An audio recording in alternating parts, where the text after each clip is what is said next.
Hay muros que no devuelven el eco. No porque no escuchen, sino porque prefieren callar.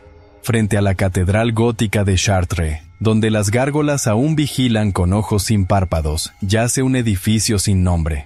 Los registros lo llaman Hospice des Enfants Pauvres, pero los pocos que recuerdan su silueta le dan otro nombre. Uno que no se escribe, solo se murmura al final de los rezos. Un nombre que huele a cera vieja y a cal mojada. El orfanato. Diciembre, 1794. Mientras Francia ardía bajo la razón y el acero de la revolución, este recinto guardaba algo que ni la guillotina se atrevió a tocar. Era un antiguo convento, levantado en el siglo XIII, consagrado a un santo que ya nadie menciona. La revolución lo vació de monjas, pero no de silencio. En ese diciembre, 17 niños desaparecieron, ni huellas en la nieve, ni ropas desgarradas, solo camas vacías, solo cuadernos a medio escribir, solo un rezo sin punto final. El edificio fue cerrado días después, sus sótanos sellados con cal y hierro por orden de la República. Nunca se dio explicación, nunca se abrieron los sellos. Hoy, la fachada sobrevive apenas, cubierta de hiedra, como si la tierra intentara tragarla de nuevo. Las ventanas lucen como ojos tachados con hollín. La puerta principal, negra por el tiempo, parece más un confesionario quemado que una entrada. Nadie vive cerca, nadie entra, nadie nombra, pero la historia no comenzó con la desaparición. Comenzó mucho antes, cuando los rezos dejaron de subir al cielo. Los primeros informes, encontrados en un archivo parroquial olvidado, hablan de sueños idénticos compartidos por los niños. Escaleras sin final, campanas que doblaban bajo tierra, un altar que se abría como un pecho sangrante. El capellán encargado, un tal Père Coudray, dejó notas en latín, temblorosas y confusas. En una de ellas escribió: «Non es Deus, qui respondet hic». Aquí, Dios no responde. Las cartas fueron clasificadas como delirios místicos, pero alguien las guardó. Alguien supo que no era delirio, sino advertencia. La catedral de Chartres lanza su sombra sobre el edificio cada atardecer. Una sombra perfecta, exacta, como si quisiera cubrir algo, protegerlo o silenciarlo. Las gárgolas, tan erosionadas que parecen sin rostro, siguen mirando hacia esa ala del orfanato donde antes estaba la antigua capilla, donde, según los registros, los cánticos no cesaban, ni siquiera cuando la revolución prohibió la misa. Hoy, cada vez que suenan las campanas de la catedral, un eco distinto, más grave, más hondo, responde desde algún rincón del edificio sellado, como si las piedras aún recordaran los nombres de los ausentes. Como si alguien, o algo, siguiera contando. Pero antes de continuar, dime, ¿alguna vez sentiste que un edificio te miraba fijamente, incluso cuando te alejabas? Suscríbete, y cuéntame, ¿qué lugar olvidado aún reza tu nombre cuando duermes? Los archivos municipales de Chartres muestran un vacío extraño entre noviembre y diciembre de 1794. No es una omisión, es una elipsis forzada, como si la historia misma hubiese sido arrancada, no con tijeras, sino con manos temblorosas. Pero en un sótano lateral del ayuntamiento, una caja sin sellos ni fecha contenía documentos que jamás debieron ser tocados. La madera estaba húmeda, la cerradura oxidada desde dentro. Al abrirla, el olor no era solo a papel viejo, sino a incienso podrido, a humedad ritual, a confesión empapada en siglos. Dentro, un plano, una planta incompleta del antiguo convento de Notre-Dame de Suppliciés, el que luego sería orfanato. Pero lo más perturbador era lo que no estaba trazado. Una gran cavidad sin nombre, bajo la capilla menor. Un espacio sin acceso, sin escaleras, solo una mancha de tinta, y un símbolo trazado a mano. Una cruz invertida con un círculo abierto. Ninguna leyenda, ninguna explicación. Algunos arquitectos de la época habían notado anomalías en los cimientos del edificio. Hablaron de respiraderos sellados, de pasillos que conducían a muros falsos. Uno de ellos, François Delarme, dejó anotado en el margen de un informe técnico: «La pierre exhale une haleine tiède». La piedra exhala un aliento tibio. Muchos años después, durante unas obras civiles que jamás fueron autorizadas oficialmente, 2 obreros rompieron accidentalmente una losa en el ala norte del orfanato. Dicen que al instante, el aire cambió. No olía a polvo, sino a cera y sal. Uno de ellos perdió el conocimiento. El otro no volvió a trabajar, lo sellaron con urgencia, pero el registro de ese día no aparece en ningún acta, solo un recibo de carpintería con fecha corregida. Desde entonces, una de las monjas que ayudaba en el hospital contiguo, Sir Augustine, escribió en su diario sobre un rezo que escuchaba por las noches. Nunca vio a nadie rezar, pero lo oía, una letanía incomprensible, sin idioma conocido, como una plegaria al revés, siempre a la misma hora, siempre desde el subsuelo, y cada vez que aquella voz surgía, las velas del hospital temblaban, incluso sin viento, incluso sin fuego. En el mapa, aquella cavidad sin nombre coincide exactamente con la zona donde los niños dormían. Una bóveda sin acceso, un pulmón sellado, un altar sin testigos. La caja fue devuelta al olvido. Nadie quiso reclamarla, pero hay quienes aseguran que la piedra aún respira. Que bajo los cimientos algo aguarda, aún caliente.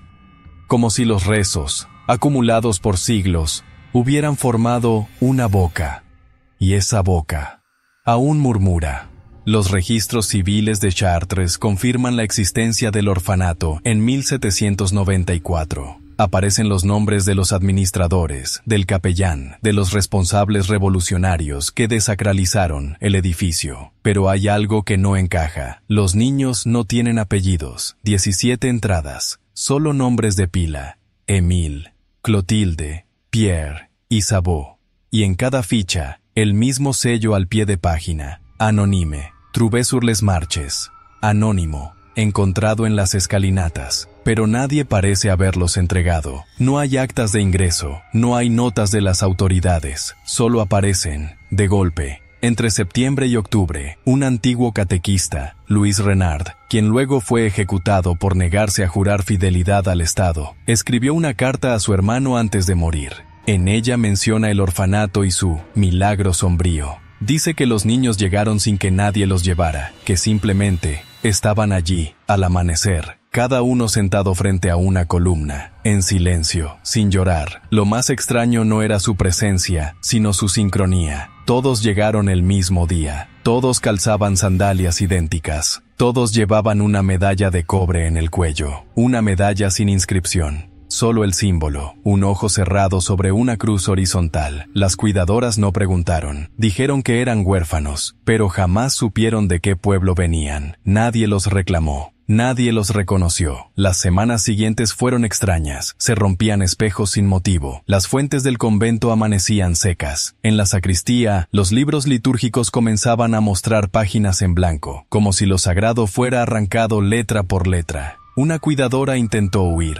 Fue hallada días después, en el campanario. No hablaba, no parpadeaba. Murió con los ojos abiertos, mirando al sur. Y entonces llegó la desaparición. Una mañana, las camas estaban hechas, los ropajes aún calientes, pero los cuerpos, ausentes.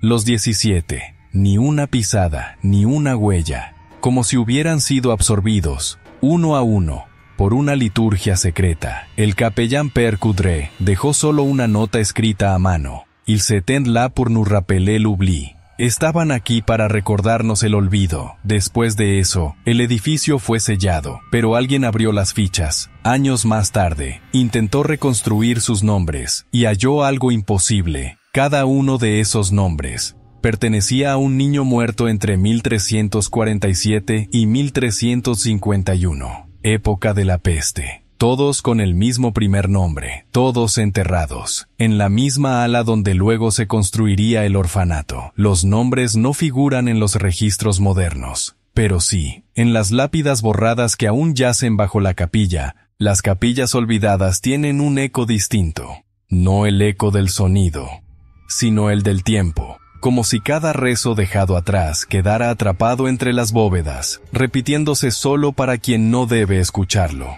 La capilla del orfanato, aunque desacralizada, jamás fue vaciada del todo. Cuando las autoridades revolucionarias requisaron el convento, despojaron el altar, destruyeron las imágenes, pero no tocaron el retablo, ni la cripta. Nadie entendía por qué. Algunos soldados, al intentar ingresar, sufrieron desvanecimientos. Otros dijeron ver figuras en los vitrales. Aunque estaban rotos desde hacía semanas, el mármol del altar tenía grietas, pero ninguna provocada por el tiempo. Eran líneas perfectas, como si algo desde dentro hubiera empujado, presionado. Un artesano local, obligado a limpiar el lugar, escribió en una carta: «La pierre palpite come un chair maudite». La piedra late como carne maldita, bajo el altar. Una compuerta, oculta, oxidada. No figuraba en los planos. Dentro, solo un nicho vacío. Y una inscripción en latín desgastado: «Vox non est oratio». Vox est recordatio. La voz no es oración. La voz es recuerdo. Desde entonces y hasta su cierre, los vecinos hablaron de un canto que surgía del subsuelo al anochecer. Nunca era claro. No era gregoriano, ni salmo, ni canto civil. Era un murmullo prolongado, como si una sola nota se estirara sin fin, como si alguien rezara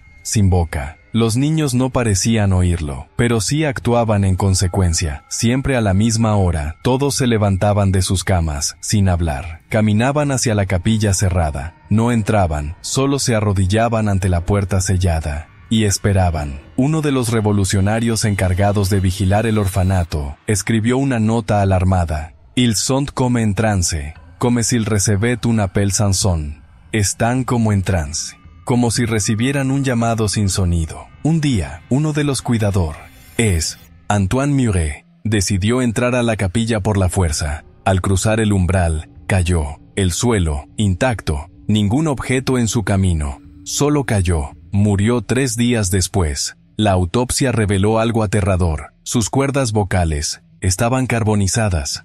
Nunca gritó, nunca habló desde entonces. El rezo continuó, hasta la desaparición. Después, silencio.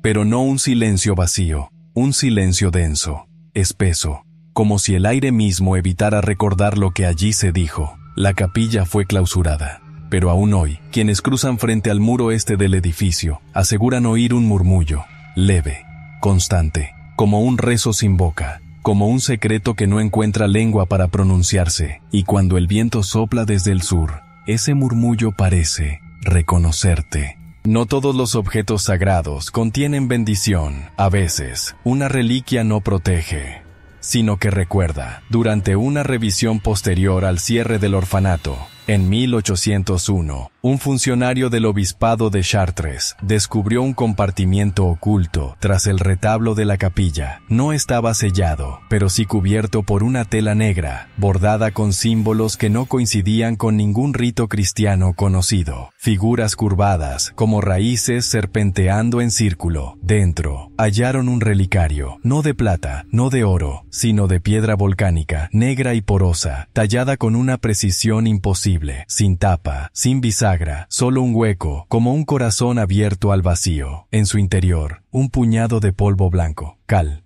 pero no mineral. La prueba química realizada por un farmacéutico local arrojó un resultado inquietante. El polvo era de origen óseo. Fragmentos humanos, calcinados, pero dispuestos ritualmente, como si hubieran sido molidos por alguien. No por accidente, sino como parte de un proceso. En la base del relicario, una inscripción en latín corrompido: Sanctus non est, sed memor est. No es santo, pero recuerda. El relicario fue trasladado al archivo eclesiástico, pero días después, la sala donde se guardaba sufrió un pequeño incendio. Nadie resultó herido, solo se quemó una estantería, justamente donde estaba la caja de piedra, y sin embargo, el relicario no se calcinó, ni una marca, ni un rasguño. La caja se mantuvo fría, fue devuelto al orfanato, sellado en una urna de plomo. Desde entonces, los obreros que trabajaban cerca del ala sur comenzaron a reportar visiones. Una figura envuelta en sotana, pero sin rostro. Una voz que los llamaba por nombre, aunque ellos no llevaban identificación. Uno de ellos dejó de dormir. Aseguraba que cada vez que cerraba los ojos, veía el relicario flotando en la capilla, rodeado de los niños desaparecidos. Todos en silencio, todos a punto. Mando hacia él. El obispado ordenó reenterrar la urna bajo el suelo del convento. Colocaron una lápida sin nombre, solo el símbolo del ojo cerrado. Esa noche, la campana que llevaba años sin usarse, repicó por sí sola, 3 veces. cada campanada, más baja que la anterior, como si viniera del subsuelo. Nadie tocó la cuerda, nadie reclamó haberla oído, pero desde entonces, todos los relojes en un radio de 3 cuadras se atrasan exactamente 13 minutos, cada día, como si el tiempo mismo evitara tocar ese instante. El relicario sigue allí, inmóvil, pesado, sin inscripción visible, pero cada vez que alguien intenta acercarse, su pulso se acelera, como si no fuera un objeto, sino un recuerdo que aún respira, y algunos juran haber visto ceniza bajo la lápida. En 1849, un historiador local, Monsieur Émile Laforgue, recibió autorización para ingresar al orfanato por una sola noche. Era escéptico, racionalista. Deseaba comprobar que todos los rumores eran solo eso, superstición rural amplificada por la humedad de las piedras. Entró con una lámpara de aceite, papel, tintero y una brújula. Según su informe, al cruzar el umbral, la brújula dejó de girar. Se detuvo. No apuntaba al norte, sino al suelo. Primera anomalía. En la entrada de la antigua sala de oración, Laforgue notó marcas en el polvo. No eran recientes, pero sí nítidas. Huellas de pies descalzos, pequeños, formaban un patrón que subía por la escalera lateral, pero no bajaba, como si alguien, o varios, hubieran subido y no regresado jamás. La madera de la escalera estaba intacta, no crujía, no sangraba, pero a cada paso, la lámpara de aceite perdía intensidad, como si algo succionara la luz desde lo alto. Al llegar al último escalón, la llama casi se extinguió, pese a estar recién encendida. Segundo detalle, en la buhardilla encontró una serie de bancos dispuestos en forma circular, todos con la misma marca grabada, una espiral interrumpida por una línea vertical. No había signos religiosos, no había crucifijos, solo ese símbolo, repetido como un rezo ciego. Pero lo que Laforgue nunca pudo explicar fue la temperatura. La buhardilla, sin ventanas y con techo bajo, debería haber estado helada, pero no lo estaba. Al contrario, el aire era cálido, tibio, como el aliento de alguien dormido. En el centro del círculo, encontró una hoja suelta, escrita con tinta seca. El papel estaba rasgado, pero aún podía leerse una frase. Ils ont gravi les marches, mais le monde n'a pas suivi. Subieron los escalones, pero el mundo no los siguió. Aquella noche, Émile Laforgue abandonó el orfanato al amanecer. No durmió, no comió. Sus notas fueron escasas, erráticas. Lo único que repitió, una y otra vez, fue una frase que sus colegas anotaron con extrañeza. Las huellas suben, pero no hay techo. 2 semanas después, fue hallado muerto en su estudio. Había dibujado, en cada pared de su casa, el mismo símbolo de los bancos. En tiza, en sangre, en aceite, en los techos, en los espejos, incluso en el fondo del pozo. Y en cada uno de ellos, una sola palabra, inachebe, inacabado. El orfanato volvió a sellarse, pero las huellas siguen allí, sin polvo encima, sin desvanecerse, como si no fueran de ayer, sino de mañana. El campanario del orfanato no debería sonar. No hay cuerdas, no hay badajo. Fue desmantelado en 1795, tras la desaparición de los niños. Y sin embargo, suena, no siempre, no cada noche, solo cuando la niebla cubre el terreno como un sudario. Vecinos lejanos, incluso a más de 1 kilómetro, juran haber oído la campana dar una sola nota.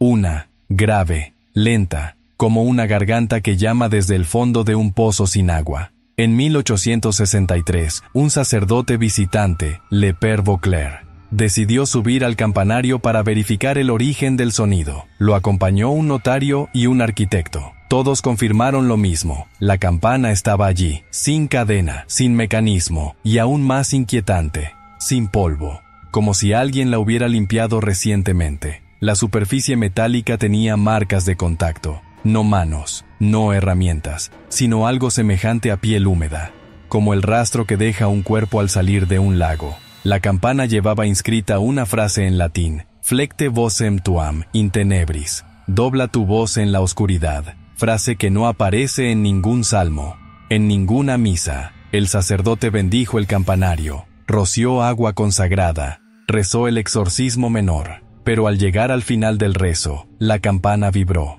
No sonó, solo vibró, como si hubiera respondido con una negación muda. Los 3 hombres bajaron, ninguno volvió. El notario abandonó su profesión. El arquitecto se mudó sin despedirse. El sacerdote, Desapareció meses después, en otra diócesis. Solo dejaron una carta firmada por los tres, escrita la noche del evento. En ella se lee: no está hecha para sonar, está hecha para llamar. Desde entonces, cada vez que la niebla cubre el antiguo convento, alguien sueña con la campana, no como objeto, sino como boca, como un ojo ciego que emite un sonido sin aire, un aviso que no es de este tiempo, y siempre que suena, algo cambia, un espejo se agrieta, una vela se apaga, una sombra no coincide con su dueño, el badajo ausente no impide su voz, y esa voz no busca respuesta, solo reconocimiento.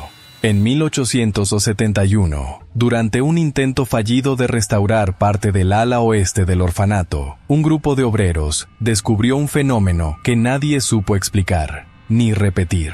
Mientras retiraban escombros cerca de la sacristía antigua, uno de ellos levantó una losa que cubría una especie de canal estrecho, como un surco ritual. Dentro no había agua ni tierra, había sal, no sal marina, sal seca, gruesa, de posiciones milimétricas que formaban líneas perfectas, dispuestas en espiral, desde el centro del pasillo hacia cada pared. No había señal de humedad que la explicara. No provenía de cimientos contaminados ni de depósitos químicos. Era sal, colocada. El maestro de obra intentó disolverla con agua caliente. No lo logró, ni al fuego ni al ácido. La sal no reaccionaba. Esa noche, uno de los obreros, un joven llamado Henri Marchand, sufrió un colapso nervioso. Repetía una frase mientras se golpeaba el pecho con las uñas. Ils sont dedans, mais ils sont blancs. Están dentro, pero están blancos. No volvió a hablar. Fue internado. Murió en silencio 2 años después, con las pupilas totalmente dilatadas, como si aún viera algo que nadie más podía ver. La restauración fue suspendida. Uno de los responsables civiles, un tal Monsieur Belanger, ordenó dejar las sales intactas, pero días después, volvieron, aunque ya habían sido removidas. Esta vez, no solo en el pasillo, aparecieron en las esquinas, en las bisagras oxidadas, en la boca de un pozo seco. Los sacerdotes que visitaron el lugar intentaron exorcizar el fenómeno, sin efecto, pero uno de ellos, padre de Lisle, escribió en su diario algo que aún reposa en los archivos eclesiásticos. No es sal para proteger, es sal para recordar el cuerpo, no impide, señala. Desde entonces, se descubrió una correspondencia inquietante. Cada espiral salina coincidía con el lugar exacto donde dormía uno de los niños desaparecidos. 17 camas, 17 marcas, y en el centro de cada espiral, una pequeña grieta, como si desde allí algo hubiera emergido, o se hubiera hundido. Hoy, la sal sigue allí. Aparece cada solsticio de invierno, al amanecer, no al anochecer, como si la oscuridad no fuera amenaza, sino aliada. La sal no se disuelve, no se contamina, no envejece, y quien la toca, no olvida. En el pequeño Museo Municipal de Chartres, entre documentos sobre la Revolución y reliquias de la catedral, hay un cuadro sin autor, sin fecha y sin técnica clara. Nadie recuerda haberlo incorporado al inventario. Es un retrato, pero no de un personaje, ni de un lugar reconocible. Es un conjunto de niños. 17. Dispuestos en semicírculo frente a una especie de altar cubierto por una tela negra. Los rostros están difusos, no por el paso del tiempo, sino porque el trazo parece haberse interrumpido a propósito. Donde deberían estar los ojos, hay vacío. Donde debería estar el cielo, hay piedra. Los técnicos del museo han examinado el lienzo con rayos infrarrojos. No muestra signos de pigmento convencional. Ni óleo, ni acuarela, ni carboncillo. El color parece surgir del mismo tejido, como si no se hubiera pintado, sino impregnado. Un conservador intentó restaurarlo. Tras su tercer intento, renunció sin explicación. En su informe escribió solo 2 palabras: se la bulle, se mueve. Una historiadora local intentó rastrear la procedencia del cuadro. Descubrió que había sido hallado en el desván del orfanato en 1802, enrollado dentro de una caja, junto con varios objetos litúrgicos, pero el registro de entrada al museo es posterior, datado en 1870. casi 70 años después. ¿Dónde estuvo ese retrato todo ese tiempo? Una hipótesis apunta al obispado, otra a una colección privada, pero lo más inquietante no es su origen, sino su efecto. Se dice que el cuadro cambia, no visiblemente, sino en la memoria de quien lo observa. Una visitante declaró que vio a los niños levantar las manos, otro, que la tela negra del altar se agitaba, pero siempre que alguien lo denuncia, el cuadro permanece igual, inmóvil, gris, polvoriento, excepto por un detalle. Desde 1997, los archivos del museo reportan una anomalía constante en la sala donde se expone. La temperatura desciende cada vez que hay luna nueva, solo en esa sala, solo frente al retrato. Un restaurador, en tono de broma, colocó una cruz de papel junto al marco. A la mañana siguiente, apareció quemada la cruz, no el papel, solo la forma. El cuadro sigue ahí, sin autor, sin firma, sin técnica, y quienes lo miran durante demasiado tiempo, a veces despiertan con tierra bajo las uñas. En una biblioteca adyacente a la Catedral de Chartres, oculto en una estantería tras un muro de piedra, se halló un objeto fuera de todo índice, un cuaderno, pequeño, de tapas de lino gris, sin título, sin número, sin nombre. Fue encontrado por una bibliotecaria que buscaba libros antiguos para restauración. Al tocarlo, notó que el cuaderno no estaba frío, sino tibio, como si alguien lo hubiese dejado minutos antes, pero no había huellas de entrada, ni polvo en el lomo, ni marcas de haber sido movido en décadas. Al abrirlo, la escritura era de una sola mano, caligrafía firme, pero descendente, como si cada línea se escribiera desde más adentro del cuerpo. El idioma parecía francés arcaico, pero con intermitencias, palabras que se desvanecían, frases que surgían en latín, otras en lo que algunos lingüistas sospechan que es occitano, mezclado con palabras inventadas. La primera línea decía: Nous n'avons pas de noms, seulement la veille. No tenemos nombre, solo la vigilia. El texto describe fragmentos de rituales, no como instrucciones, sino como recuerdos. Nos hacían sentar en círculo, con las manos hacia el suelo. La sal no era para protegernos, era para mantenernos dentro. Cuando el rezo comenzó, ya sabíamos el final. Cada página escrita iba tornándose más difusa, no en tinta, sino en trazo, como si la mano que escribía se alejara de sí misma. Las últimas páginas no contenían letras, sino símbolos, cruces invertidas, ojos cerrados, espirales inconclusas, y finalmente, una hoja arrancada. Solo quedaban los restos del papel, y una mancha marrón, como óxido o sangre seca. El cuaderno fue trasladado al archivo de patrimonio bajo vigilancia, pero esa misma noche, las cámaras se apagaron durante 13 minutos. Cuando regresaron, la hoja faltante estaba de nuevo en su sitio, pero sin escritura, blanca, el papel, nuevo. Hoy, el cuaderno sigue bajo resguardo, pero, Huyenes lo han leído, incluso parcialmente, comparten un sueño común. Una voz les dicta palabras mientras bajan una escalera sin fin, y al despertar, no recuerdan la voz, solo que no era humana.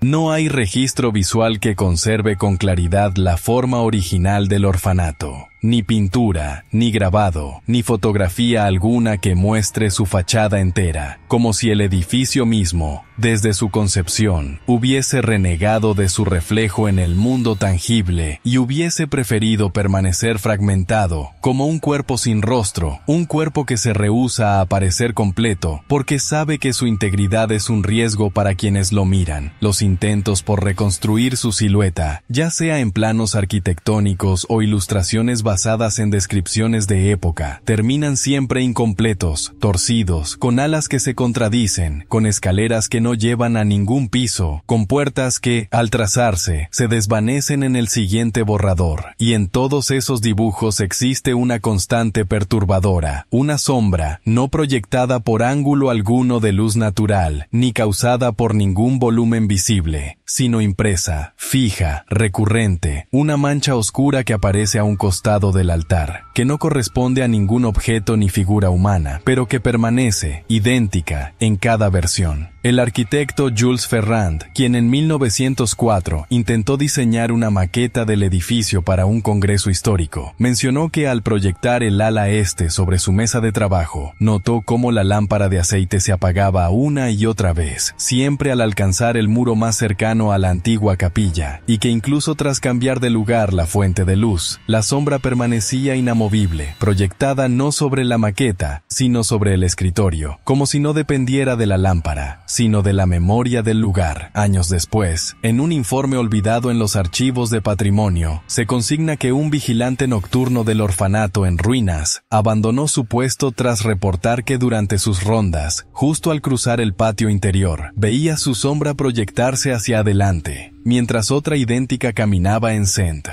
contrario, duplicando sus movimientos con medio segundo de desfase, como una copia impura que aprendía a caminar. Nunca se halló prueba física de ello, pero las hojas de su bitácora estaban salpicadas de tinta negra en la esquina inferior derecha, como si hubiese dejado la pluma caer al suelo en pleno ataque de pánico, o como si una mano más torpe, más antigua, la hubiese sostenido con violencia. Y es que en ese lugar, según quienes han intentado estudiar sus líneas invisibles, la luz no define las sombras. Son las sombras quienes deciden qué parte del mundo debe iluminarse. La figura oscura que no proyecta cuerpo, que aparece en todos los registros gráficos del orfanato, aunque nadie la haya dibujado, ha sido objeto de análisis, pero jamás ha cambiado su postura, siempre de perfil, siempre quieta, siempre junto al altar. Y lo más inquietante no es su presencia, sino su espera, su quietud de vigilia, como si aún escuchara voces que para el resto del mundo se extinguieron hace siglos. Y esa sombra, inmóvil, incompleta, indescifrable, parece mirar, justo hacia donde los niños dormían.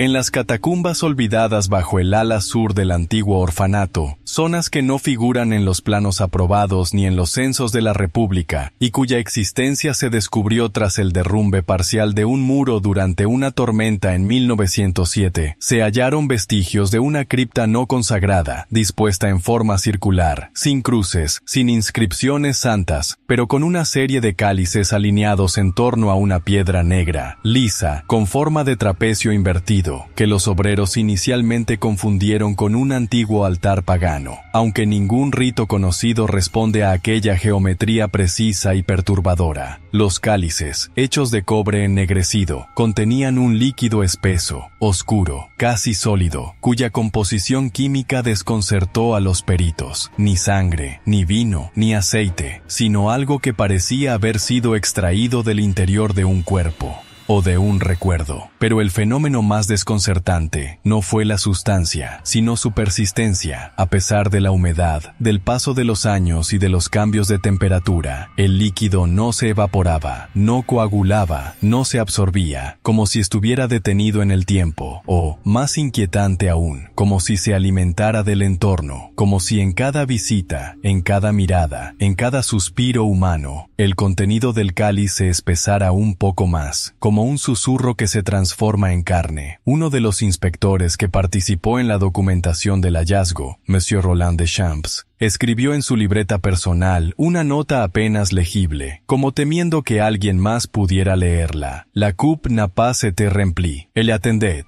La copa no fue llenada. Estaba esperando. Nadie pudo explicar cómo los cálices se mantenían en equilibrio perfecto sobre una superficie irregular, ni cómo el líquido jamás se derramaba, incluso cuando fueron trasladados a otra ubicación, lo cual se hizo por orden directa del ayuntamiento, que decidió destruir la sala por miedo a que se convirtiera en objeto de culto clandestino. Esa decisión fue el inicio del error. La noche en que los cálices fueron desplazados, una lluvia sin precedente azotó Chartres, aunque no estaba anunciada. La piedra del altar se agrietó, liberando un olor agrio, metálico, que impregnó la ropa de los presentes, y que no desapareció durante semanas, ni siquiera después de múltiples lavados. Los cálices fueron depositados en una caja sellada con plomo, pero una semana más tarde, el contenido de uno de ellos reapareció en el altar de la catedral, sin que nadie lo colocara allí. El párroco lo encontró al comenzar la misa de domingo. No había señales de entrada forzada. El vino era el mismo, oscuro, grueso, caliente, y al intentar limpiarlo, descubrió que manchaba no solo el mantel, sino las palabras mismas del misal. Y desde entonces, cuando se reza en voz alta cerca de aquel cáliz, las oraciones parecen torcerse. Una de las últimas piezas halladas en el orfanato antes de su clausura definitiva en 1922 fue un pequeño trozo de pergamino incrustado en la grieta de una columna del refectorio principal, una pieza tan antigua y seca que al intentar retirarla con pinzas se deshizo parcialmente, como si la misma piedra hubiera intentado devorarla durante siglos. Pero aún así, algunas palabras pudieron ser recuperadas, y lo que en un principio parecía una oración medieval resultó ser algo mucho más perturbador.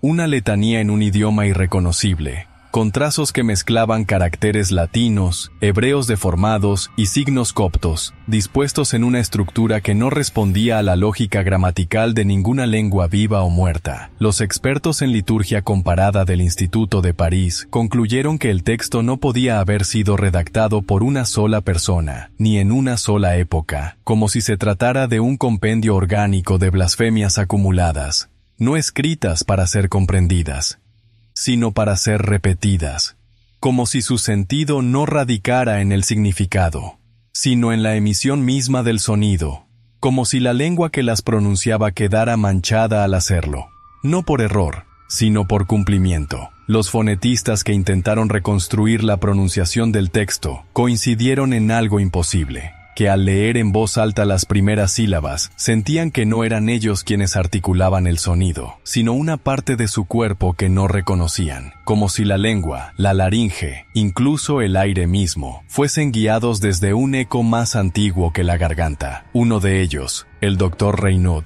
se negó a continuar tras el tercer intento de lectura. Su informe clínico lo diagnosticó con disociación fonémica aguda, pero en sus notas personales se lee algo más oscuro. Él parlait à travers moi, pas en moi, à travers. Hablaba a través de mí, no dentro de mí, a través. Las palabras del pergamino, aunque fragmentadas, parecían responder a un ritmo inalterable, un patrón de repetición de 3 versos, seguidos por un término único que no podía ser traducido, una especie de vocablo centinela que sellaba cada sección y que parecía condensar la invocación, como un nombre sin alma. Ese vocablo se repite 17 veces. El número no pasó desapercibido. 17 versos, 17 niños, 17 cálices, 17 pasos hacia abajo. La lengua no pertenece a ninguna cultura, no proviene de un país, no surgió de una tribu. La lengua nació del lugar, del subsuelo, de un eco maldito, y los que han escuchado su sonido completo jamás vuelven a rezar igual. Algunas palabras no fueron hechas para adorar, fueron hechas para abrir. Hay sonidos que no deberían existir, no por su volumen ni por su frecuencia, sino porque no tienen origen físico, no brotan de garganta alguna, no provienen de instrumento alguno, y sin embargo se oyen, se sienten, se infiltran entre los huesos como una humedad antigua, como un canto cuya partitura fue escrita por alguien que jamás respiró aire. Y eso es exactamente lo que ocurre en la nave central del orfanato, un lugar que debería estar en ruinas, cubierto por la erosión y el olvido, pero que permanece en un estado de conservación imposible, como si los muros recordaran haber sido testigos de algo demasiado grande como para descomponerse. Fue durante una visita en 1931 que un grupo de restauradores del Instituto de Patrimonio descubrió la anomalía. Al cruzar el umbral del antiguo coro, donde los niños se reunían para las oraciones al anochecer, se oyó, de forma tenue, un murmullo sostenido, sin palabras discernibles, pero con cadencia coral, como si varias voces infantiles entonaran una letanía a capela, sin pausas, sin respiraciones, sin intención aparente de concluir, y lo más perturbador no fue el sonido mismo, sino la forma en que éste se comportaba. Al acercarse, no aumentaba de volumen, se alejaba, como si la distancia no se midiera en metros, sino en voluntad. Los expertos colocaron grabadoras, instrumentos de medición acústica, micrófonos direccionales, pero ninguna grabación fue capaz de capturar la melodía, aunque todos los presentes la escucharon. Y lo más inquietante fue que cada uno de ellos la recordaba con una armonía distinta, como si el canto se adaptara a la memoria de quien lo oía, filtrándose en los traumas personales de cada visitante, moldeando su eco para resonar justo donde duele. Uno de los restauradores, Paul Venier, escribió que la melodía coincidía exactamente con una canción de cuna que su madre le cantaba en su infancia, hasta que Descu brió con horror que aquella melodía jamás había existido, que no formaba parte del folclore conocido, y que al intentar tararearla frente a su familia, todos los presentes reaccionaron con escalofríos. Incluso su perro huyó de la habitación, como si hubiese olido algo inhumano. El coro del orfanato no contiene pupitres, ni bancos, ni atriles, pero en el suelo hay 17 marcas circulares, dispuestas con precisión geométrica, cada una tallada con la misma forma, un oído humano, representado sin carne, solo en su cavidad ósea, como si lo que allí se invocaba no fuera una voz,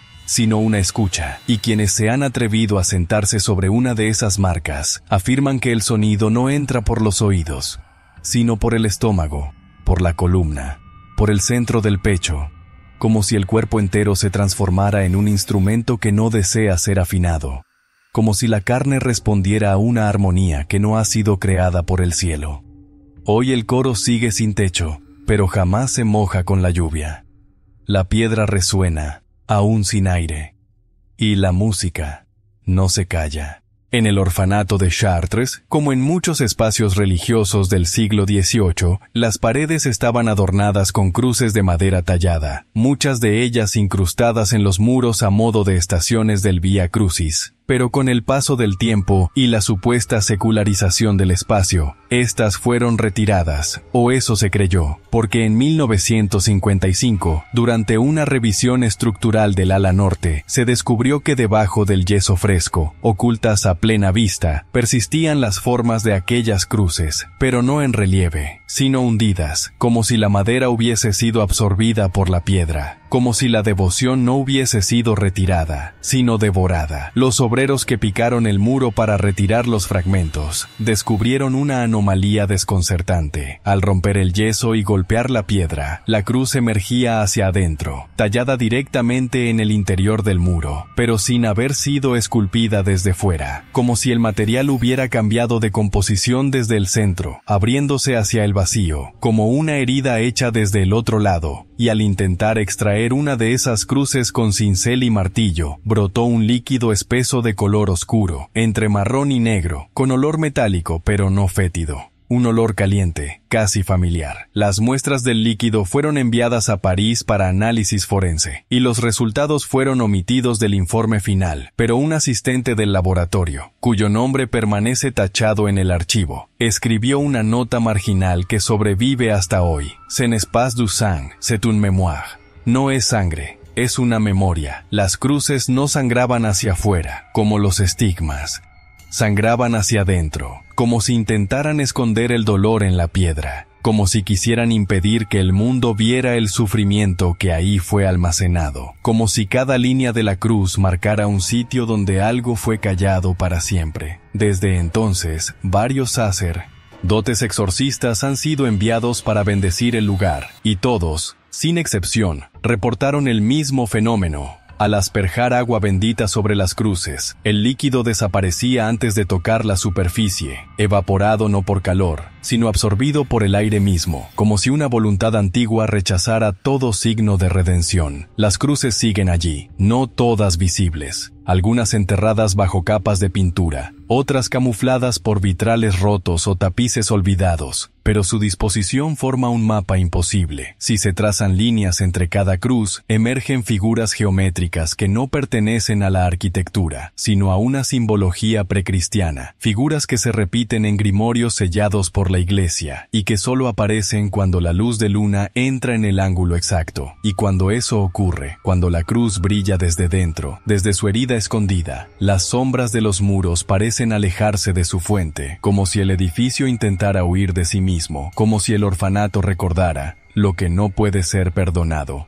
En una de las habitaciones clausuradas del segundo piso, oculta tras un muro de ladrillo añadido décadas después del cierre oficial, se encontró un espejo, no colgado, no encajado, sino flotando sobre una mesa de mármol negro, como si nunca hubiese sido colocado, como si simplemente hubiera aparecido allí, esperando, sin reflejo hasta que alguien se atreviera a mirarlo. El marco, de hierro forjado y cubierto por una pátina verdosa, contenía símbolos que no fueron reconocidos por ningún historiador del arte, ni medievales ni barrocos, sino más cercanos a signos de invocación sumeria, aunque ninguno coincidía con los diagramas conocidos, como si fueran versiones erradas, o peor, versiones anteriores. Al primer contacto visual, el espejo parecía opaco, pero bastaba con mantener la mirada durante más de 5 segundos para que comenzara a mostrar una imagen no del entorno, sino del espectador, aunque siempre con un leve desfase, como si el reflejo no estuviera imitando, sino recordando, como si hubiese visto ese rostro antes, en otro siglo, en otra muerte. Lo más desconcertante fue el comportamiento de quienes se miraban en él. Al separarse del espejo, afirmaban no reconocer del todo sus propios rostros, como si algo hubiera cambiado en la simetría de sus rasgos, como si la imagen original hubiese sido modificada por algo más profundo que la carne, por la memoria del cristal. Y en ciertos casos, tras varias horas o días, esas personas comenzaban a olvidar detalles fundamentales sobre sí mismas, su segundo nombre, su fecha de nacimiento, el rostro de su madre, o la voz de un hermano muerto, como si el espejo no devolviera un reflejo, sino que robara piezas, lentamente, con cuidado, con hambre. Un neuropsiquiatra que investigó el caso escribió una observación aterradora. No se trata de alucinación, se trata de omisión selectiva. El espejo no muestra, el espejo elige. El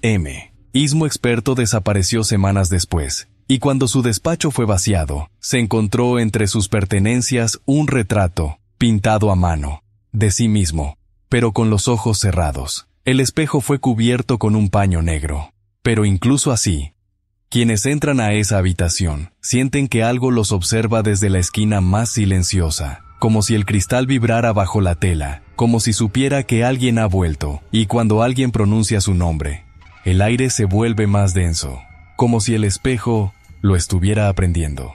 En un cuarto auxiliar, sin ventanas ni mobiliario, ubicado al final de un pasillo que no figura en ninguno de los planos, un pasillo que solo aparece después de cruzar el umbral con un crucifijo en la mano y que desaparece cuando se le intenta fotografiar, se conserva una lámpara de aceite que jamás ha sido encendida, pero cuya mecha permanece consumida. Se encuentra suspendida por una cadena oxidada desde una bóveda tan baja que obliga a inclinar la cabeza al entrar, como si exigiera reverencia, como si antes de mirar hacia arriba, el cuerpo tuviera que humillarse por instinto o por terror. Y aunque su cuenco de cobre presenta signos de haber contenido fuego, no hay hollín, ni carbón, ni restos de cera, solo un leve resplandor anaranjado que parece surgir de la nada, como si una luz sin causa siguiera ardiendo en otro plano. Del otro lado del velo, los monjes que inspeccionaron la sala en 1963 llevaron consigo detectores de temperatura y notaron que alrededor de la lámpara el aire era más cálido, pero no como si se tratase de calor natural, sino de una proximidad espiritual, como cuando uno entra en una iglesia vacía al anochecer y percibe, sin razón, que hay algo despierto en las paredes, una conciencia sin rostro que se alimenta del silencio. Uno de ellos, el hermano Lucien, escribió con mano temblorosa que sintió la necesidad de rezar, pero no por miedo, sino por obediencia, como si su voluntad hubiera sido ligeramente inclinada, manipulada, desde la luz misma, como si aquella llama ausente aún dictara órdenes sin sonido, como si la lámpara supiera distinguir entre los que la miran y los que la reconocen. Se hizo la prueba de apagar su resplandor cubriéndola con una caja metálica. La luz no se extinguió, simplemente dejó de necesitar verse. Y lo más inquietante ocurrió semanas después. En una iglesia a 400 kilómetros, el mismo brillo anaranjado comenzó a reflejarse sobre un vitral, siempre a la misma hora, siempre en el mismo ángulo, aunque no había lámpara, ni sol, ni fuego, solo una imagen que parecía pertenecer a otro lugar, o a otra lámpara. Fue entonces cuando un sacerdote hizo una anotación profética. No es una lámpara, es una vigilia, y su luz no ilumina, llama. Los muros que rodean esa sala están cubiertos de marcas que nadie ha logrado traducir, trazos en espiral, como huellas dactilares alargadas, como si muchas manos hubieran sido presionadas contra la piedra mientras ardía algo delante de ellas, como si el fuego invisible obligara a recordar, como si la luz no sirviera para ver, sino para no olvidar, y desde entonces, cada vez que alguien entra en esa habitación, se ve por dentro, aunque no quiera, aunque no esté solo. En la profundidad más antigua del orfanato, donde las raíces de la piedra tocan el lecho del mundo, existe un pozo seco que, según los registros oficiales, jamás contuvo agua, un pozo de boca estrecha, sin brocal, sin cuerda, sin polea, solo un círculo de ladrillos grises que emanan un frío que no pertenece a esta época, como si debajo no hubiera humedad, sino tiempo detenido, o más exactamente, tiempo invertido. Fue durante una inspección realizada en el invierno de 1974 que uno de los técnicos, sin razón aparente, decidió colocar una vela encendida al borde del pozo, y el comportamiento de la llama marcó el inicio de un misterio que aún hoy no ha sido explicado. La llama no ascendió. Descendió, inclinándose hacia la boca oscura, como si allí abajo hubiera una respiración tibia, lenta, ancestral, que aspirara suavemente desde las entrañas de la tierra, como si el pozo no fuera un hueco, sino una boca esperando su alimento. Días después, una lluvia repentina inundó la ciudad, pero el pozo, según los reportes, no acumuló ni una gota, como si rechazara el agua del cielo, y solo aceptara la que nace desde abajo, y fue entonces que comenzó el fenómeno más perturbador. Cada mes, durante la medianoche exacta del día 17, el nivel del agua dentro del pozo sube, no cae del techo ni brota de las paredes, simplemente sube, sin ruido, sin presión, como si se elevara por voluntad propia, y quienes han presenciado este ascenso afirman que el agua no refleja el entorno, sino que muestra otra cosa. No se ven los rostros que miran desde arriba, se ven rostros más jóvenes, 17, de espaldas, rezando, y uno más, sin cabeza. La superficie del agua brilla, no como líquido, sino como vidrio pulido, como un espejo invertido que muestra lo que no está frente a él, y cuando alguien arroja una piedra para interrumpir la visión, el agua no salpica ni ondula, simplemente se oscurece. Y el sonido del impacto se escucha 10 segundos después, desde muy profundo, como si cayera más allá del subsuelo. Un geólogo trajo un sensor sísmico para medir la profundidad, pero el dispositivo no alcanzó fondo, solo devolvió una señal de eco, que coincidía con los cantos del coro descrito años antes. Desde entonces, nadie se ha atrevido a beber el agua que brota allí. Pero algunos juran que, al despertar de ciertas pesadillas, tienen la boca húmeda, con un sabor salado que no pertenece a la tierra ni al mar, y cuando se enjuagan, sienten que algo ha subido con ellos, no un líquido, una memoria. En la capilla destruida del orfanato, cuyos muros fueron carbonizados durante un incendio en 1811 que, según consta en los informes, no consumió ni una sola de las imágenes religiosas colgadas en sus paredes, como si el fuego hubiese respetado únicamente aquello que no mira hacia el cielo, sobrevive aún un órgano de tubos, cubierto de ceniza, astillado y roto, pero que suena, no siempre, solo en ciertos días, y solo cuando nadie lo toca. Los aldeanos más antiguos de Chartres recuerdan que durante la Segunda Guerra Mundial, incluso en medio del estruendo de las bombas a lo lejos, se oía, desde las ruinas del orfanato, una melodía sin patrón, sin estructura, como un lamento sin compás, emitido desde un instrumento cuya fuelle había desaparecido hacía décadas, un sonido que no surgía del viento,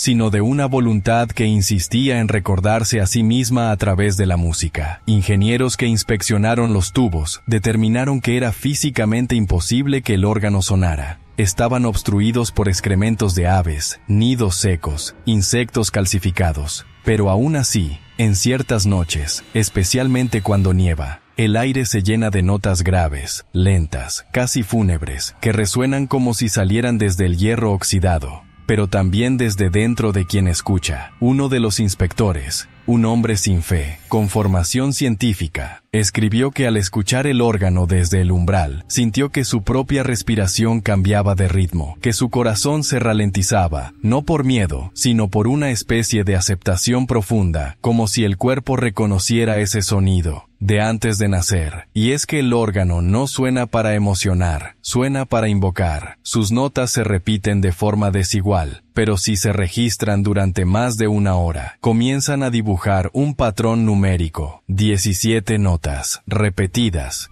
con pausas exactas entre cada una, y después, un silencio prolongado, como una espera, como si el órgano supiera que alguien debe responder.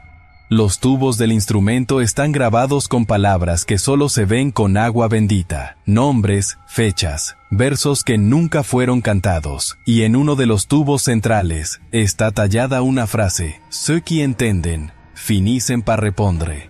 Quienes oyen, terminan por responder. El órgano no necesita viento, ya tiene al oyente. Oculto tras una puerta de madera de nogal, reforzada por clavos oxidados cuya disposición se asemeja inquietantemente a un rosario sin misterio, se encuentra el antiguo confesionario del orfanato, una estructura de 2 compartimentos separados por un enrejado de hierro forjado, aunque a diferencia de cualquier otro confesionario, no hay silla del lado del penitente. Solo marcas en el suelo, como si quien acudiera allí a confesar sus pecados no pudiera, o no debiera, sentarse, como si el acto mismo de arrodillarse fuera insuficiente ante la magnitud de lo que debía decirse en ese espacio. El compartimento del sacerdote está cubierto de inscripciones en latín incorrecto, un latín torcido, enfermo, que parece no haber sido escrito para entenderse, sino para resistir, como si alguien hubiera intentado conjurar protección con un idioma que ya no obedece a su Dios. Y lo más perturbador de todo es que, al ingresar en la cabina, los testigos afirman oír una voz tenue, no articulada en palabras, sino en respiraciones profundas, muy cerca del oído, respiraciones que no pertenecen a ningún ser vivo, pero que están cargadas de una intención tan antigua y densa, que se siente como si el aire mismo se curvara bajo su peso. Un sacerdote que intentó oficiar una confesión simbólica en ese espacio, sufrió un colapso nervioso al llegar al segundo rezo, y entre sus delirios, se le oyó repetir una frase que no figuraba en el ritual: no perdona, escucha y recuerda.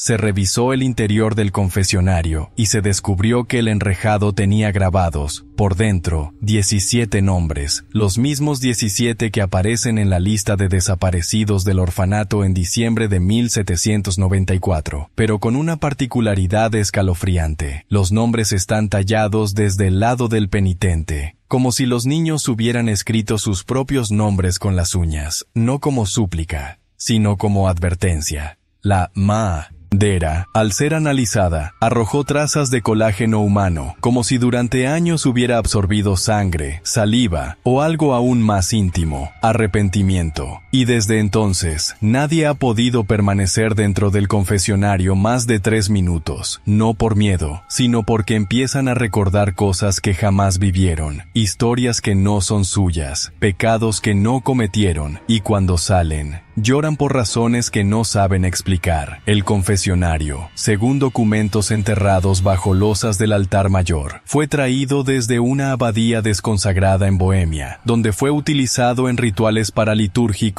de exorcismo invertido, y según un informe que jamás fue aprobado por la diócesis, la estructura no fue construida para absolver, fue construida para absorber, y cada palabra pronunciada dentro de él aún se guarda, no en grabación, no en papel, sino en la respiración, que no cesa, que no olvida, que, cada noche, se hace más profunda. En 1983, durante unas obras de consolidación en el ala este del orfanato, los obreros hallaron entre dos muros una pequeña caja de madera cerrada con alambre oxidado, sin nombre ni fechadura, simplemente envuelta en una tela roja, bordada con símbolos que ningún antropólogo pudo identificar con exactitud, aunque varios coincidieron en que se asemejaban a marcas utilizadas en los antiguos mapas para señalar rutas que no existen, como si aquella tela indicara un trayecto no sobre la tierra, sino a través de la voluntad.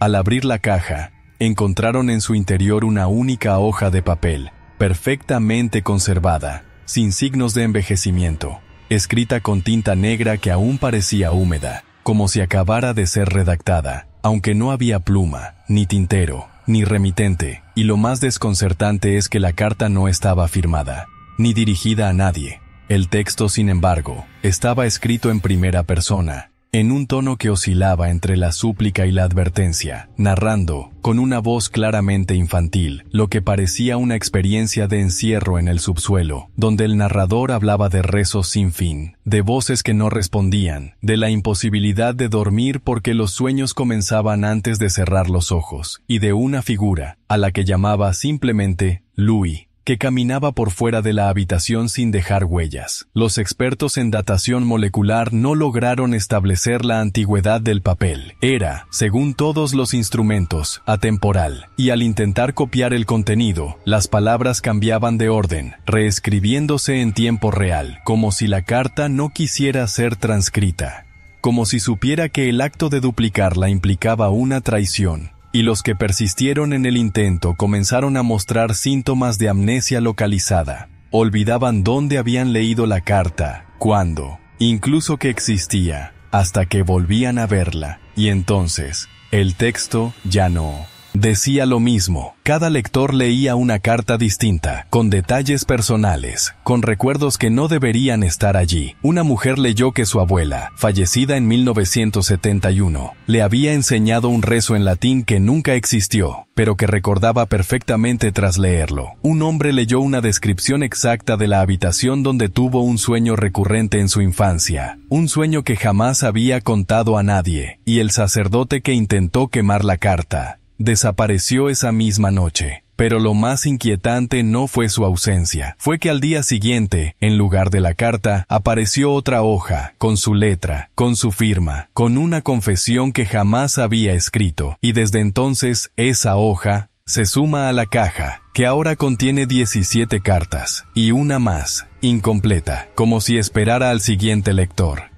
En la sala central del orfanato, donde antaño se realizaban las actividades comunes, aún cuelga de una viga carbonizada un reloj de péndulo que no funciona, cuya maquinaria fue retirada hace más de un siglo, y sin embargo, el péndulo sigue oscilando con una regularidad inquebrantable, sin impulso externo, sin cuerda, sin energía, como si respondiera no al tiempo, sino a la culpa. Su esfera no tiene números, solo líneas. Y entre las líneas, en lugar de manecillas, hay dos agujas negras que no señalan la hora, sino que giran lentamente en direcciones contrarias, encontrándose solo una vez cada 17 días, momento en el cual el reloj emite un chasquido seco, y el silencio que le sigue parece durar demasiado. Quienes se han encontrado en la sala en esos momentos reportan perder noción del tiempo, del espacio, incluso de su propio nombre, y algunos aseguran haber oído, en ese intervalo, la voz de una niña rezando, en un idioma que no pertenece a ninguna cultura conocida, con una entonación que recuerda a los antiguos cánticos de penitencia, pero pronunciada con una dulzura insoportable, como si la oración estuviera pidiendo algo que no debía concederse. Un historiador obsesionado con el mecanismo del reloj descubrió que, si se anotaba la posición exacta de las agujas al anochecer de cada día 17, se formaba un patrón geométrico idéntico al del laberinto de la Catedral de Chartres, pero invertido, como si en lugar de conducir al centro, condujera hacia afuera, hacia el olvido, hacia algo que debe ser sellado con cada vuelta. El reloj fue desmontado en 1928, pero volvió a aparecer colgado en el mismo lugar semanas después, sin que nadie lo tocara, y en su base, alguien escribió con ceniza una palabra que aún permanece: restituer, devolver. y es que el tiempo no está detenido, está exigiendo su pago.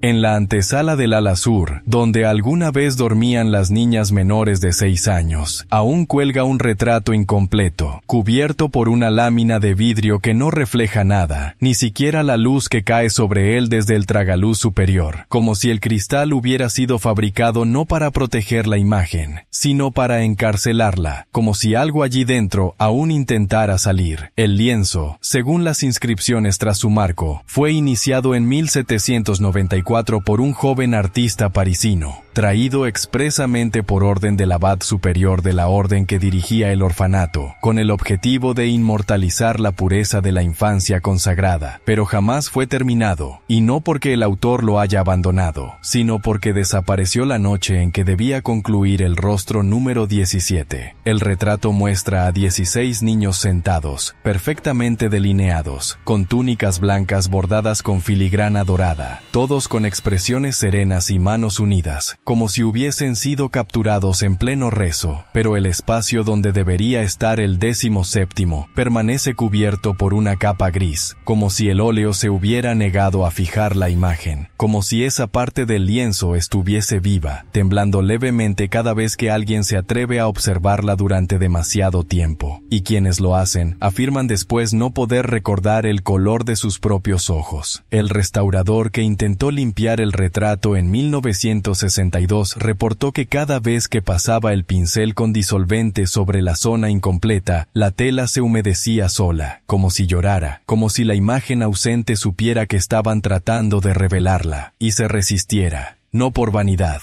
sino por terror. En un rincón del marco está grabada una frase: "Ce qui n'a pas été peint, ne peut pas être jugé". Lo que no ha sido pintado, no puede ser juzgado. El rostro que falta, según las notas dejadas por el artista antes de desaparecer, era demasiado parecido al mío, aunque no consta que ningún niño se le pareciera, ni que se hubiese usado un espejo durante las sesiones. Algunos investigadores creen que el retrato no representa a niños reales, sino a las voces que aún resuenan en los muros, que cada trazo fue dictado por una entidad invisible que buscaba perpetuar algo que no debía olvidarse, y que la ausencia del último rostro no es una omisión, sino una advertencia. Porque en el centro del lienzo, si se observa desde ciertos ángulos y con luz de vela, se distingue una sombra que no proyecta ninguno de los cuerpos pintados, una sombra de niño, con los ojos abiertos, mirando desde donde nadie fue dibujado.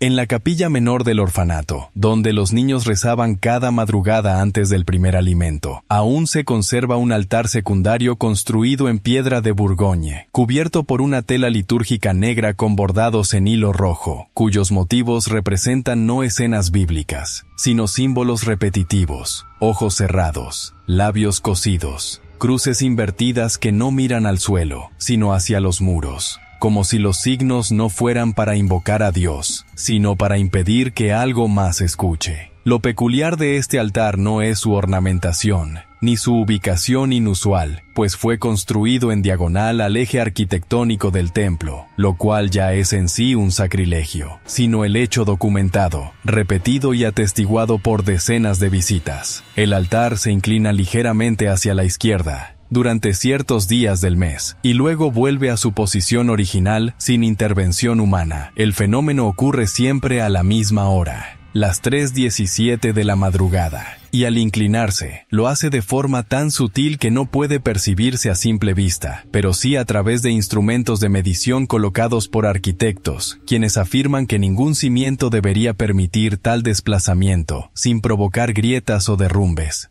Y sin embargo, la piedra permanece intacta. Los registros históricos mencionan que, en diciembre de 1794, el altar fue testigo de un acto no santificado, un rito ejecutado por un grupo de adultos en presencia de los niños más pequeños, durante una vigilia que no fue autorizada por ninguna autoridad eclesiástica. Y fue precisamente esa noche cuando se escuchó, según un documento escondido bajo una tabla del piso, un sonido gutural que no provenía de garganta alguna, una nota sostenida que hizo vibrar los vitrales y deshizo la llama de todas las velas. Desde entonces, cada vez que el altar se inclina, el aire en la capilla se vuelve denso, casi líquido, y el eco de las oraciones no se proyecta hacia el techo, sino hacia el suelo, como si la piedra misma quisiera atrapar cada palabra antes de que ascienda. Se ha intentado mover el altar, y no ha sido posible, no con poleas, ni con grúas, ni con maquinaria pesada.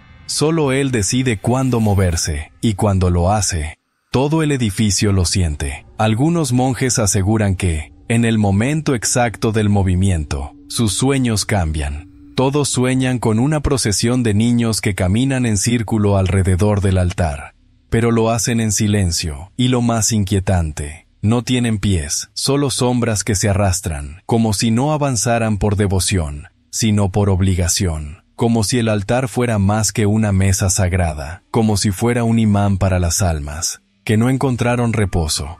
En la biblioteca clausurada del orfanato, detrás de un estante giratorio que solo se activa al recitar una frase en latín que no figura en ningún salmo conocido, se encuentra una sala secreta, húmeda, sin iluminación natural, donde el aire es tan espeso que parece haber sido sellado durante siglos, y en el centro exacto de esa sala descansa un atril de hierro forjado, cubierto por una manta de lino amarillento, que protege un libro cuya existencia no figura en ningún inventario, y que no debe tocarse sin guantes. El volumen, encuadernado en cuero oscuro de procedencia incierta, no tiene título ni numeración de páginas, pero en su interior hay texto escrito a mano, con una caligrafía antigua, desigual, como si hubiese sido copiado por muchas manos distintas, todas temblorosas, como si lo que estuvieran transcribiendo no pudiera mirarse directamente sin pagar un precio. Lo verdaderamente perturbador es que, incluso después de cerrar la sala y sellar las entradas, el libro continúa llenándose de palabras, lentamente, sin que nadie lo toque. Cada noche, aparece una nueva línea al pie de la última página escrita, y aunque se han instalado cámaras para registrar el fenómeno, los dispositivos siempre fallan entre las 3:00 y las 3:17 de la madrugada, devolviendo pantallas negras o estáticas con un leve zumbido, como si una frecuencia oculta interfiriera. El contenido del libro no es una historia lineal, ni una crónica, ni una oración. Son fragmentos inconexos de recuerdos, frases rotas, suspiros escritos, descripciones de lugares que no existen, y en medio de ellos, nombres, los nombres de los 17 niños, repetidos, a veces tachados, a veces escritos al revés. En ocasiones, el libro parece describir momentos que aún no han ocurrido, eventos detallados que se cumplen días después de ser leídos, y cuando eso sucede, la siguiente entrada aparece manchada con lo que parece ser tinta roja. Una prueba realizada en 1991 indicó que no era tinta, era sangre humana, tipo AB negativo, y cada línea nueva coincide con la fecha de muerte de alguien vinculado al orfanato, obreros, historiadores, restauradores, sacerdotes, como si el libro no narrara el pasado, sino escribiera el costo de cada curiosidad. Uno de los investigadores más escépticos escribió en sus notas: "Este no es un libro de historia, es un contrato", y al intentar arrancar una página, la sangre manó desde el lomo. El libro no está completo, nunca lo estará, porque mientras alguien siga recordando, seguirá escribiéndose, porque no quiere ser leído, quiere ser continuado.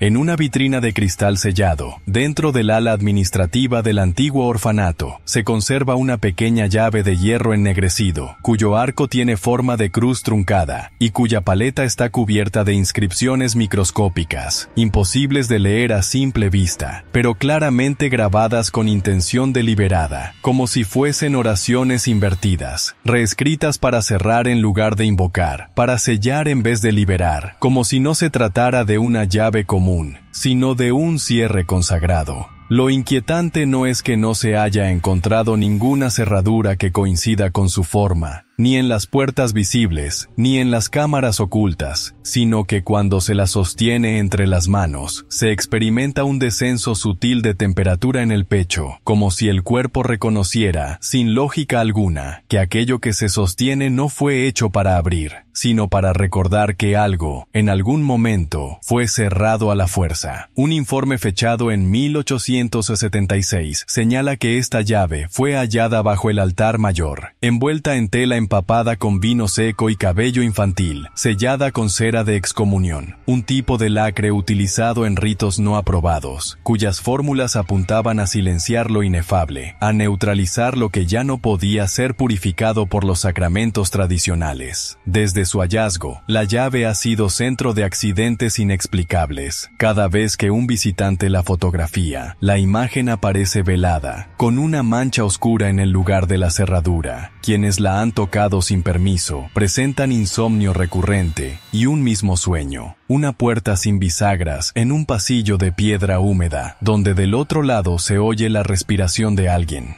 que ya no debería respirar. Algunos teólogos han sugerido que la llave no abre ninguna puerta física, sino que está vinculada a una estructura conceptual, una clausura espiritual sellada durante los días finales de 1794.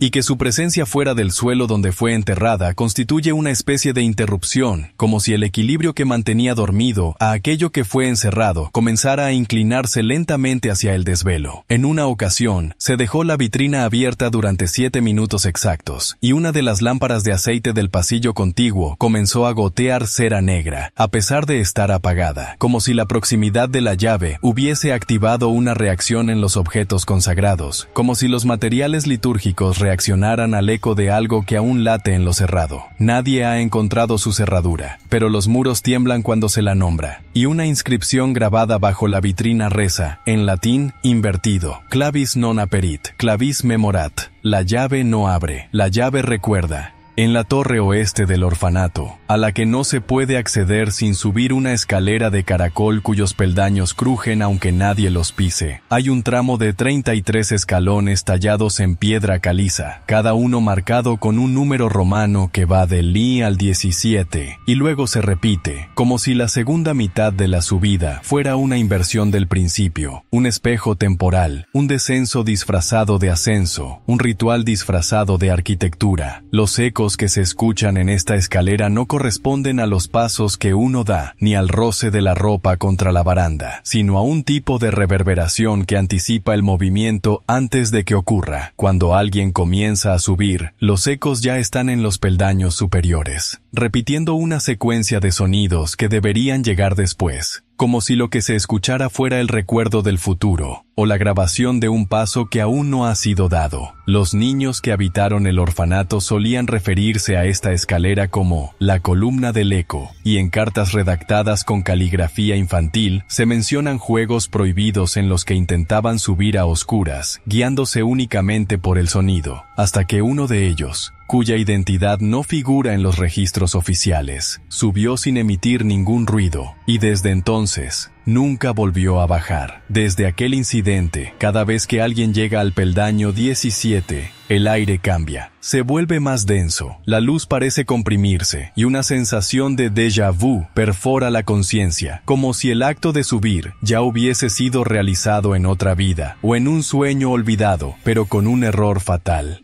Como si algo se repitiera mal cada vez. Los arquitectos que analizaron la torre afirmaron que no debería existir eco en esa estructura, pues la curva del caracol y el grosor de las paredes lo impiden, y sin embargo, al colocar grabadoras de sonido, captaron voces tenues en latín corrupto, que se superponían unas a otras como un coro fuera de tono, repitiendo la misma frase una y otra vez. Ad te veni, sine umbra, he venido a ti. Sin sombra, y lo más perturbador ocurrió cuando una de las grabaciones fue reproducida al revés. La frase no se invertía, seguía sonando exactamente igual, como si el eco no tuviera dirección, como si no viniera del pasado, ni del futuro, sino del lugar exacto donde el escalón final ya ha sido pisado, y desde entonces, nadie sube hasta el final, no por miedo al eco, sino por miedo a descubrir que el que sube no es uno mismo. En la cámara subterránea más profunda del orfanato, sellada tras un muro de ladrillo rojo cuya argamasa contiene fragmentos de hueso triturado, se encuentra una antigua sala semicircular, diseñada con una acústica imposible, pues incluso el más leve suspiro se transforma allí en un sonido múltiple, como si las paredes no reflejaran el ruido, sino que lo replicaran con otras intenciones. En el centro de la sala, hay 17 bancos de madera en disposición circular, todos apuntando hacia un punto vacío, un punto sin altar, sin figura, sin cruz, solo un hueco en el suelo cubierto por una rejilla oxidada, de donde surge un viento sin dirección, un aire sin temperatura, que no parece moverse, pero que sin embargo hace vibrar la piel como si respirara con cada latido del visitante. Lo que distingue esta sala no es su arquitectura, ni su oscuridad constante, sino que en ciertos momentos del año, siempre durante la semana de Navidad, se escucha un canto polifónico sin fuente, un coro compuesto por múltiples voces infantiles que no provienen de ningún rincón específico y que entonan una melodía sin palabras, modulada en un tono menor que produce en quien la escucha una sensación de pérdida, incluso antes de comprender lo que se ha perdido. Los especialistas en grabación sonora que intentaron capturar el canto detectaron que las frecuencias emitidas por las voces no eran humanas. Eran constantes, demasiado perfectas, sin vibrato, sin respiraciones, como si fueran simulaciones de un canto que alguna vez existió y que ahora es imitado por una memoria de piedra. Un ingeniero de sonido colapsó al escuchar la grabación en su estudio, afirmando que entre las voces había una frecuencia adicional, inaudible para el oído humano, pero presente en su mente como un mensaje. Nosotros no cantamos para ser oídos, cantamos para no olvidar quién falta. Las 17 voces nunca se repite, nunca desafinan, y nunca cantan juntas si hay más de una persona presente. Solo se manifiestan cuando alguien está solo en la sala, como si el canto no fuera una expresión, sino una ofrenda individual, como si cada visitante recibiera su propia versión del recuerdo. Se ha intentado apagar la resonancia construyendo muros de absorción sonora alrededor de la cámara, pero en cada intento, los materiales utilizados terminan deformados, quemados o simplemente desaparecen, y bajo el centro de la sala, cubierto por capas de tierra y piedra, se encuentra una caja metálica con los nombres de 17 niños, y uno más, escrito con la palabra anónimo. El coro sigue cantando, pero ya no para ser escuchado, sino porque el silencio sería mucho peor. En los archivos más antiguos de la diócesis de Chartres, encajonados bajo sellos de plomo y advertencias en tinta roja que prohíben su lectura sin la presencia de 2 testigos consagrados, hay un documento casi ilegible, escrito en francés arcaico y con líneas tachadas por quien parece haber querido borrar no lo que escribió, sino lo que escuchó mientras lo hacía, como si el acto mismo de nombrar hubiese invocado un eco del pasado que todavía sangra entre los muros. Ese documento contiene un único dato que no figura en ningún otro informe, expediente ni acta canónica. Un nombre sin apellido, sin fecha, sin contexto, solo 3 sílabas, sin traducción aparente, envueltas en notas marginales que alternan entre el horror y el asombro. No se debe decir en voz alta. Responde cuando es llamado.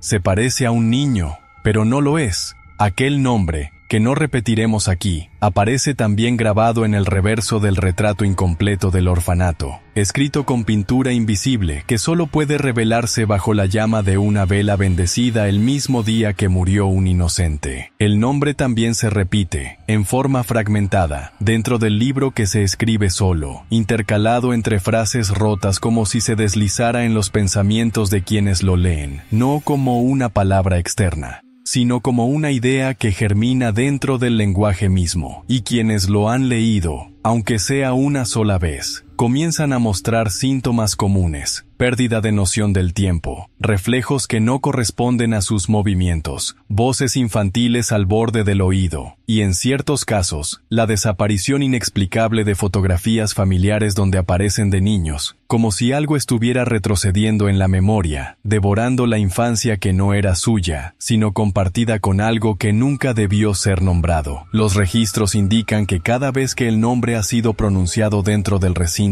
del orfanato, aunque sea en susurro, ocurre un hecho puntual y aterrador. Una sombra sin cuerpo cruza el vitral principal de la capilla, incluso de noche, incluso cuando no hay luna. Un sacerdote que cometió el error de escribir el nombre en voz alta en su homilía cayó al suelo con los ojos completamente blancos, murmurando en una lengua que ningún presente pudo reconocer, hasta que su boca se cerró sin que la mandíbula obedeciera. como si hubiese sido sellada desde dentro. El orfanato no ha olvidado ese nombre. Las piedras lo repiten sin sonido, la madera lo retiene en sus vetas, la cera lo recuerda cuando arde sola, porque no es un nombre humano, es una llave, es una deuda, es el testigo, y aún espera que alguien lo llame otra vez. Hoy, bajo el polvo de siglos y la indiferencia de los nuevos tiempos, aún persiste una grieta en el suelo de la capilla central, delgada como un hilo, pero tan profunda que nadie ha logrado medir su fondo, una línea oscura que atraviesa el mármol del altar mayor como una herida que no cicatriza, como una línea de fuga.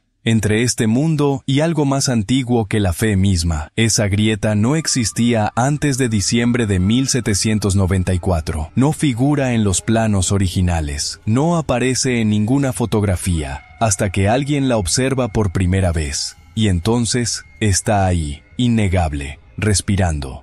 Porque sí, respira. Se ha colocado polvo de mármol sobre ella para ver si es simple efecto visual, pero el polvo es desplazado lentamente, como si una exhalación muy tenue escapara desde sus profundidades, con un ritmo irregular, como si quien duerme allí abajo aún soñara. No se ha logrado sellarla. Cualquier intento por taparla termina con los materiales agrietados, con los obreros enfermos, con las velas apagándose al unísono, y un frío que sube desde el suelo hasta el esternón, un frío que no responde a estaciones, sino a presencias. Una teóloga alemana, invitada en 2001 para analizar la naturaleza simbólica de la fractura, escribió una sola frase en su diario antes de marcharse sin despedirse: no es una grieta, es una boca. Y en las últimas décadas, cada aniversario de la desaparición de los 17 niños, justo a las 3:17 de la madrugada, esa grieta emite un sonido que no puede grabarse, un zumbido grave, entrecortado, que produce sangrado leve en los oídos de quienes lo escuchan directamente, como si el sonido no pasara por el aire, sino por la médula. Uno de los últimos vigilantes nocturnos dejó escrito en una servilleta del refectorio, en una letra que no era la suya: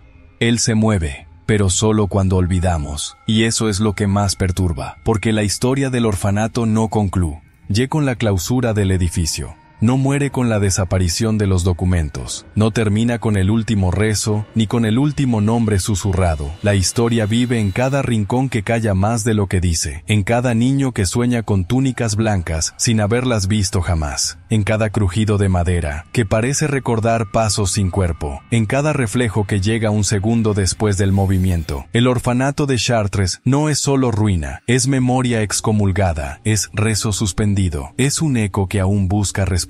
Y mientras esa grieta siga respirando, algo en este mundo seguirá incompleto. Y tú, que has escuchado esta historia hasta el final, tal vez ya no seas del todo ajeno a ella, porque las historias malditas no terminan, solo cambian de casa.